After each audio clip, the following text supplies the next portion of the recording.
Radio in motion. Program loading in 3, 2, 1. Program activated.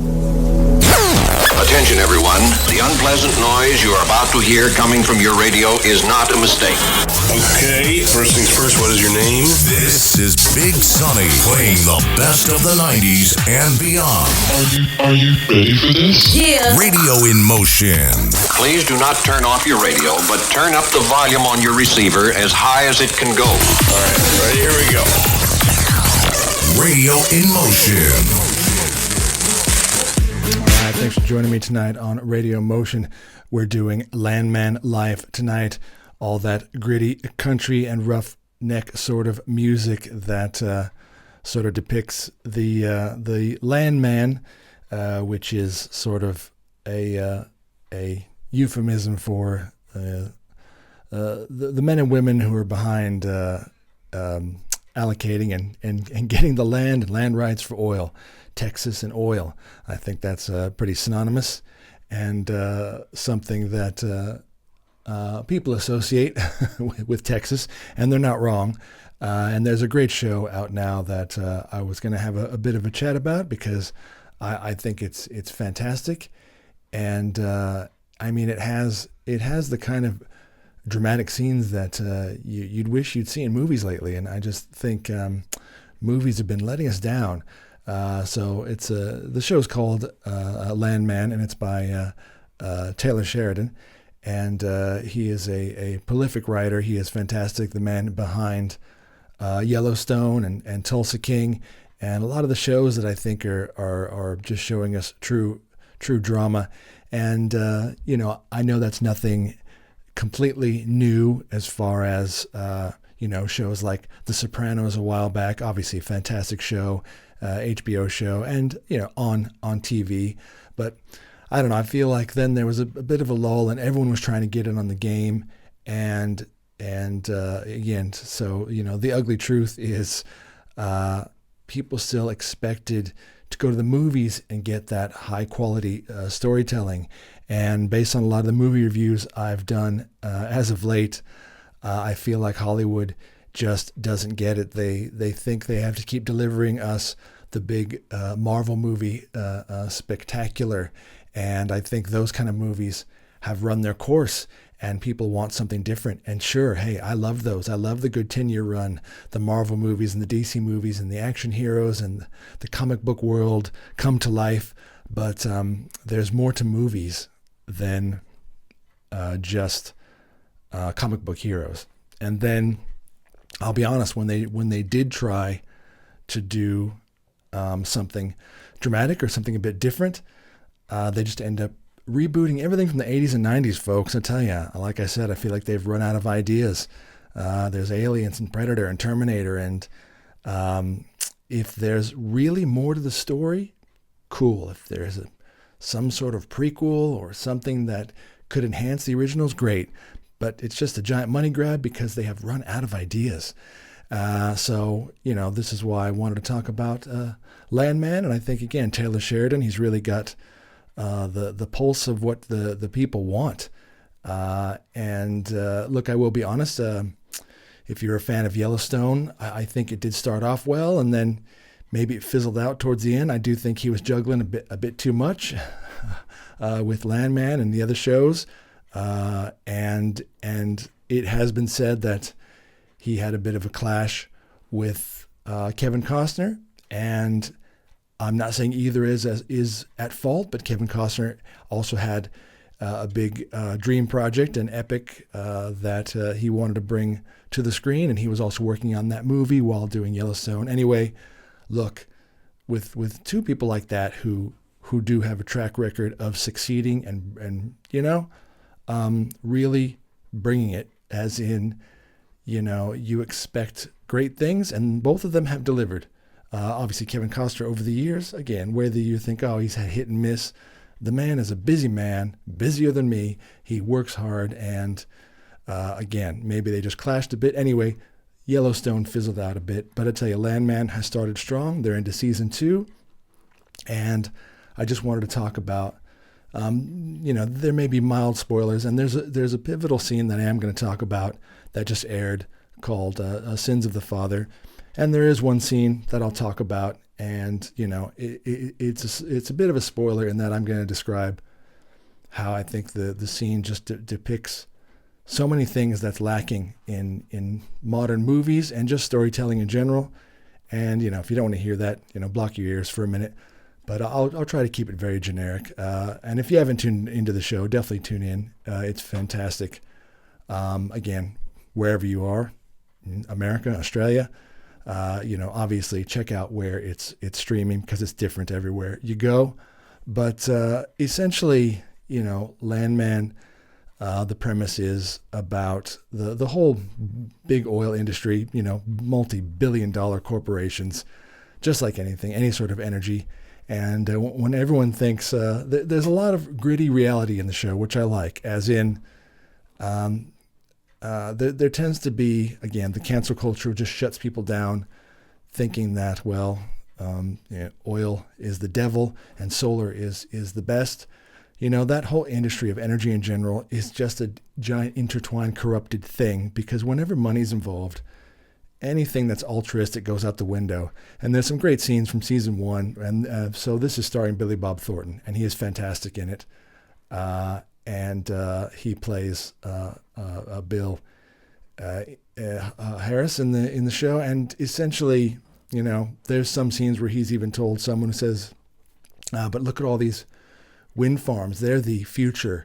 And, Australia and America are certainly into, the whole net zero and everything is about environment. And I'm not knocking that.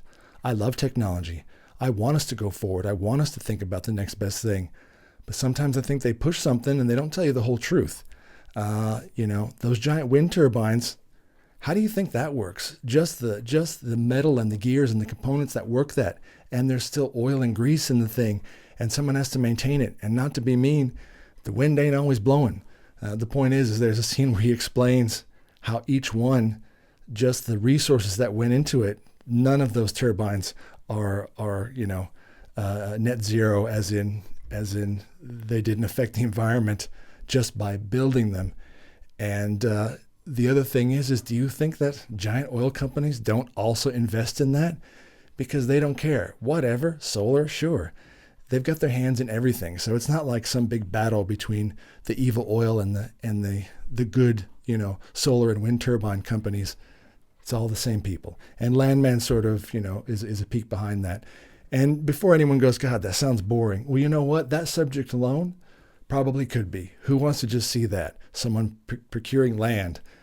Well, again, Taylor Sheridan has a great knack to show you the sort of delivering gritty, grounded, and emotionally precise human drama that goes in anything. I don't care what job there is on earth, whether you work in medical or you're working up on a power line, or you're down digging in a sewer, or every job in between, everything you can imagine. Of course, there's more to the story. There's a human story behind it, and the show's subject matter, again, you could easily say, it's just, it would be too heavy and technical and also overly masculine, which God knows that's evil these days. And just a legacy of rough jobs and roughnecks.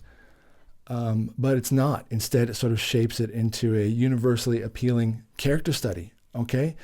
There are men and women on the show. And yes, surprise, of course women are involved. And the thing is, and I'll talk about this, I always talk about this, the women aren't placed there just as a symbol for you to say, do you get the message? Women are tough and awesome and can do everything. I never said they couldn't. But especially in so many Hollywood movies these days, they don't write it well. And it comes across forced. And it would be the same if it were a man. It has nothing to do with gender. A badly written character is a badly written character. And these women, the female parts, are written well. As in, I don't care who you are, you have to earn your place. You can't just show up on the scene and go, I'm a boss bitch and I'm taking over. It's the same as if a man did that. It's ridiculous. You have to earn it. And everyone on the show earns it. And it's awesome. So yeah, the main characters, just a quick synopsis. Billy Bob Thornton, the main character, he's sort of the seasoned oil man, and he's got, decades of scars just working in that business. and an emotional past, and yeah, sure, he is sort of the typical stoic, sharp-witted, carrying again a lifetime of regret, a legacy of how his father treated him, and again, I think when you hear that, you go, oh yeah, that's the same sort of tropes. No, when it's explored well and done well, then it is something that you can immerse yourself in. And yeah, I think, he brings a realism that really anchors the series. So yeah, I won't lie, it really does revolve around him, and he is fantastic. And Demi Moore is in it. She's taken over the company for her husband. Again, mild spoiler, he's gone. I'll let you figure out how. But I think it's fantastic again because they've written great scenes for her to show that she's not just an oil man's wife who was just sitting around at the pool. And even if she wasn't necessarily involved directly, and again, it could have gone either way. Maybe there's a man married to a woman and the woman has built the empire. Of course, that can happen too. But in this case, it just happened to be that, her husband was in it, but it shows her as smart, strategic, and deeply layered. And again, represents a woman navigating what would historically be a male-oriented business, but without diminishing the men around her. Oh my God, isn't that amazing? It can be done like in real life. If we all work with men and women in the modern age, and I don't think anyone has worked with someone that they've seen depicted in a movie because it's just so bizarre. In real life, this is how it works. You can excel and be great and not have to diminish those around you, and especially men. And I'm sorry, that is depicted in movies these days. The women who are the strong women, they have to make sure they knock down the men around them and point out their toxic masculinity. That only goes so far before that gets real old.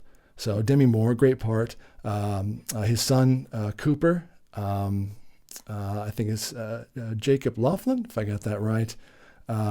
Again, a great father and son story that is starting to unfold. And again, showing the sort of the generational impact of the industry. And again, you could say this about a lot of industries, but this one definitely would take a heavy toll with someone who might say, oh, someone who's married to their job. I think in this industry, like it shows, I don't know how else it could be. I think if someone gets into that industry, they should probably remain single, but that doesn't always happen. So this definitely shows the balance between, an admiration for the legacy, but also the frustration of the personal cost. And again, you're saying, oh, I've heard these phrases before. It's the legacy of a rough business, and then the family gets set aside. Yeah, but I don't know. I think Taylor Sheridan really writes it well, that it unfolds slowly, and you really get involved. You get involved with the characters. There's a great character. There's a female lawyer, Rebecca, and again, at first, yeah, they probably dismissed her a bit, and I'm sure that does happen. Of course, that happens these days. But she showed, again, that she actually has a powerful representation of, again, a woman operating in a traditionally male-dominated areas, in law and land rights, oil companies, contracts, negotiation. I'm just saying, this is how you do it right. And she is sharp and pragmatic and fearless, and she knows the rules of the game probably better than some of the men in the room. And just like any well-written female character, guess what? Everyone shows up to watch, the men and the women. Also, a quick tidbit on the side. Everyone thinks that if it's a female-driven movie and it's all about just focusing on gender or race, which normal people don't do that. Every human is a unique thing, and it is just the sum of their parts. We are all those parts of us are religion and race and gender, and it's not who we are. It's everything that we are. And I think it's weird that movies will focus on that. But, it makes no sense that they just can't write a well-written, well-rounded part like that. So yeah, each character brings really something special. There's grit and humor, intelligence, moral conflict, but there's still emotional tenderness. Like I say, I already was sucked into the show in the first season, but now the second one is already showing me the kind of things I'm like, this is Oscar worthy stuff, but on TV. And the women, they aren't sidelined. They have their own stories, their own pressures, their own internal conflicts, and the men also, they aren't softened or mocked to elevate the women. Newsflash, folks, men and women are different, and those differences is the amazing thing that I think makes men and women actually work well together, as long as there's no assumptions that one has to act one way or one has to act another way. And again, I've always talked about sort of the balance between masculinity and femininity. Got that word out. I think there's always a phrase that really shits me lately, and it's toxic masculinity. You know what? After watching all the shows that my partner watches, all the housewife shows, I don't care if it's Housewives of OC, Housewives of New York, Housewives of Sydney, I don't care what city they picked. And yeah, okay, it's reality TV, and the reality part of TV, you put a big cross through that because nothing's real. But I'm going to be honest, there are elements where they put these groups together, and the formula is always the same. They start off friends. Someone does a text, and they put something on social media. One gets pissed. They go to a party. Someone gets drunk. There's a drink thrown in their face. The point is that is the new thing. There's feminine, toxic femininity. It's real. So again, being toxic or disrespectful or rude or outwardly horrible to another human, surprise, guess what, folks? Women do it to women. Men do it to men. I don't think it's reserved for toxic males. So yeah, that gets old. But yeah, so while the oil industry might be historically a man's world, I think Landman shows women entering it without needing to undercut the men, and that's nice to see. The portrayal is balanced. Women have power without posturing, and men have vulnerability, but without losing dignity. And there is a difference. I'm sorry. There's this whole thing again, the stoic male. That's another way that's microaggression. I'm sorry, folks. It's interesting that people do recognize that men and women are different, but then there's others that are they're just interchangeable, emotionally or physically. And I'm sorry, but there is a difference, and it's a wonderful balance. And this show, yeah, it creates a shared playing field, and it's still gritty and tough, where again, both genders bring something vital and unique. And again, it always annoys me that I even have to say that, but I feel like I have to get through that so that everyone knows how it can work and how it can be written well. And so yeah, that's the show in general. Fantastic. Again, it gets stuck into some of the harsh realities of big oil, which is again big business, and it's not just about all the technical, but there is some cool stuff in there. I wouldn't call it action, but I would call it some scenes where you're like, damn, that looks harsh. And, the men and women, I'm not going to lie, I won't get into this here. It is still mostly men. Again, this could be debated, especially when it does come to something so physically demanding that surprise, robots haven't taken over yet. And I'm sorry, some of the hardest physical, grittiest jobs, men still do, as much as people would hate that. Men and women, of course, if it were just our brains, obviously we bring our uniqueness. We're not talking about ability and intelligence. Of course, we are equally humans. But I'm sorry that some of these jobs to this day are still physically done by men, because there are some horrible, horrible crap that they do, and some dangerous, always the dangerous jobs. And that's it. This is the truth that it shows. These dangerous, high-stakes jobs aren't just a movie. This is real. And it does show that. And then it shows, the cost of what happens to someone who does have a family. And all of their struggles dealing with that.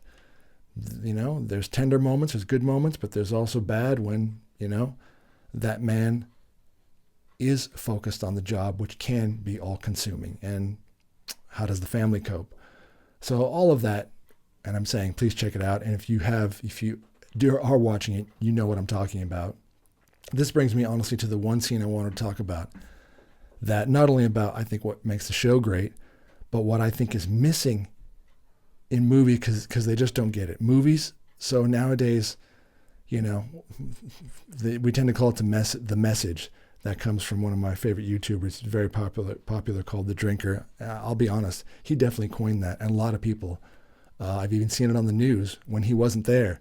People will reference the message, but that's what it is. Hollywood movies now, I feel like they're so pressured to make sure that they are sensitive and they get the proper message across in every movie. That's not storytelling. Real life stories to this day can be horrible and good, or happy, filled with all emotions. But at some point, just like comedy, which I feel is dead, if you put guardrails on that, and I'm not saying, again, outwardly disrespecting something or disrespecting someone or being horrible, and also that does happen, I'm sorry. If you put guardrails on that, it's not real. So if you are not able to be honest about that, it's not real. So this is what movies try to do. They try to please everyone. And when you try to please everyone, guess what? You please no one. And I'm sorry. This past year, especially at the movies, a majority of the movies have failed. And you're like, oh, but it's just the money. Maybe critically it was good. You know, unfortunately, when the people don't want to see it, and then it goes on to streaming and they still don't want to see it, and the movie failed to make money, I'm sorry, that is also a sign that the message ain't getting across. It's not a true story. It's just, it might as well be a commercial. So this particular one, this was the most recent episode called Sins of the Father.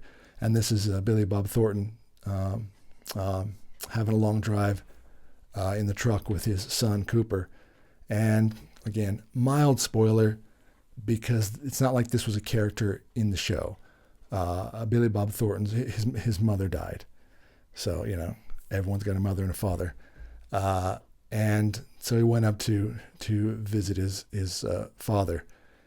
And, you know, it brought back a lot of tough memories for him. And they're driving in the truck. And essentially, you know, and I think Billy Bob Thornton already has proven to be a great actor. But sometimes, you know, not every actor can have a great moment in every movie. They always bring it. You know, Jack Nicholson in every movie brings it. But sometimes there's that role. There's that moment. And I tell you, he had one here. So they're driving the truck, and Billy Bob, his character, opens up about his own father. And sort of the abusive and harsh upbringing. And he also said, you know, he admits he wasn't built to be a good father. He's talking about himself. And sort of years of avoiding fatherhood out of fear that he'd repeat the same thing. And, you know, his son's listening without judgment, maybe not fully understanding. And Billy Bob sort of explains to him, you know, when you have a son, or, you know, he's actually with the character on the show, he's with a woman who already has a child, and he loves her and he wants to be with her. And he says, if you're going to raise that child, you'll end up raising him the same way your father did. And that child, however you raise him, will be the same. He basically said it's a vicious circle that's hard to break. He goes, that cycle almost can't be broken. And, you know, and the son says to him, well, you know, you broke it. And Billy Bob Thornton says, I avoided it. You know, it's not that he really did better. He just avoided it. And again, he's being honest. And this is what I say about stoic males. And unless you are a father or a son, and I'm sorry, just like I'm not a mother and I haven't been a daughter, I won't comment on that because I don't know. So it annoys me when people who are unable to know and experience that, again, I never knock down opinions. Of course you can have an opinion and comment. My entire premise is based on that. I do believe in open discourse and freedom of speech and opinion. But I guess the annoyance is sometimes, especially in our modern world, there are certain opinions that are just taken as fact and Bible. And the fact is that's not true. If you don't know, you don't know. And I guess why I'm so attached to this and why I'm talking about this scene, I've had this very scene, and it was a long time ago. I would go on, my dad loved to drive, and he had a truck. And I'll be honest, that's some of the moments where we may not have talked a lot, but what we did talk about, maybe a couple words or a gesture, those are some of the most important moments I remember. And there are a lot of, moments I don't want to remember. I don't judge that. All that's over. It's too late for that. There is forgiveness. I don't think there's enough of that in life lately too. I don't think there's enough forgiveness. But I've lived this scene, so it did touch me on a personal level. So Billy Bob opened up saying, I didn't change, just avoided it. He's feeling bad that he was a bad father by being so obsessed with work and sort of avoiding his family, only doing the basics, being there, maybe around the holidays, and so the son opens up and he says, he says I love you, Dad. And then he says, I know you tried your best, and that's good enough for me. I'm going to tell you what, that's all it takes. And that's someone who either knows firsthand how that dynamic is, or they're just a great writer, and maybe Taylor Sheridan is both. But that scene where, Billy Bob was only able to open up finally about some real things that he probably never told his son before. And his son said something which a lot of times sons and dads don't do, especially when they're older like that. When they're a kid, it's different. Of course, kids say, I love you. But when they've gone through a rough relationship like this, and the dad's feeling some regret, son's getting older, making his own decisions as a man and having a family of his own, to say, I love you, Dad, and I know you tried your best. That's good enough for me. And here's the kicker. I'm not showing the scene because I don't want to get demonetized on YouTube. But again, if you watch the show, it shows Billy Bob sort of looking away. He looks at his son. His son's just watching the road. And I tell you what, this wasn't CGI. This wasn't fake. This is a good actor. Billy Bob starts just that you do when you start to get emotional. The tears didn't flow. They didn't come out. But you could see him in his eyes. You see that glistening when someone's getting emotional. And then when you sort of widen your eyes, again, maybe only men do this, because men do this sometimes. They don't want to start crying, but they can't help that their eyes are tearing up, so they open them wide, move them around. And he did that so well because, he was touched. And then also, like a typical man who doesn't want to maybe face some of the emotions that he's feeling, he says, it was a hot one today, wasn't it? That's right. He started talking about the weather. But that's all right. That's beautiful. That's normal. And the son said, yeah, sure it was. And again, they just continue to talk about normal things like the weather. But you know what? That's the thing you don't understand. That's a scene. That's a real scene. That's an emotional, dramatic scene. Again, it's one of the most honest portrayals I've seen of a father and son relationship in modern anything, TV or movies. The emotional restraint is emotion. And again, unless you know, you don't know. Women aren't men and men aren't women, sorry. But we all have emotions. And we're not going to be one way, which I see depicted all the time. I'm sorry. A lot of times men are depicted that they are wrong by not picking up the emotional cues of women.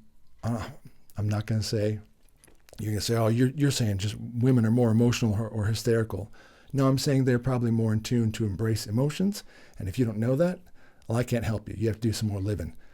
And that's okay. That sort of chemical makeup of a female human, which is all about everything, their brain, their body, everything going on makes that happen. But they want men to do that. And we don't. And we're not gonna. But that's about as close as you're gonna get. And it was beautiful. Saying like it was a hot one today while his eyes are tearing up a bit.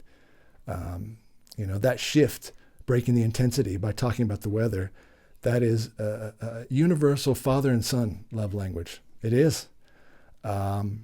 It's understated, but it's still heavy. And to anyone who didn't grow up inside that dynamic, it may have looked minimal, but to anyone who did, I am letting you know, maybe it is just me, because I have experienced that, and it was a monumental moment. So I just wanted to talk about that, how there can still be fantastic writing, and it doesn't have to be some big action movie. I tell you, that scene, if this were a movie, that would have brought people in. That would have got people talking. That would have, that's some Oscar-winning stuff.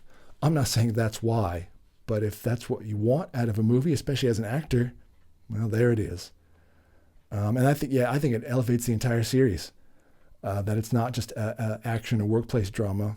It's a high caliber filmmaking in episodic form, and you got to love that. It's a great show, and I think it works on all levels. It treats the audience like adults. There doesn't have to be, there's so much explaining these days and exposition. It drives me nuts. There are some scenes that go pretty quick, and they're just talking about, lawyers talking and stuff, and maybe you don't know everything, but just like movies of the past, you get the gist. It's a power play. Someone's going to win. Someone's going to have the big gotcha, and it's awesome. Maybe you rewatch it and you understand more. Maybe you don't. Who cares? You don't need exposition. You don't need a commentator or a narrator saying, so these lawyers talked about this precedent and this. Jesus Christ, just let the movie go. Let the TV show go. It trusts silence, expression, and nuance. And I wish more movies did that. I think Landman, it's not just good TV. It's a great, masterclass in character-driven storytelling. And I think that's Taylor Sheridan. When he's good, he's good. And I think the writing is sharp, the acting is exceptional, and I hope for more great episodes like that. But like I say, if that's something that you're into, and you're looking for those kind of moments, surprisingly, a show about big Texas oil has it. So anyway, that's all for this episode of The Ugly Truth. Hope you check out the show, and I hope you always keep open discourse about all these kind of conversations, whether they come from TV or movies or your own life. Just know that no one's opinion is wrong. It's just different, and it affects everyone differently. And I hope cancel culture continues to die off, because that's just not how humans are. We used to be able to agree to disagree and grow from it, learn from it. And I think this is a great show to learn and grow from. All right, more great music coming up next on our Landman live show. And we'll be right back after a word from our awesome sponsors.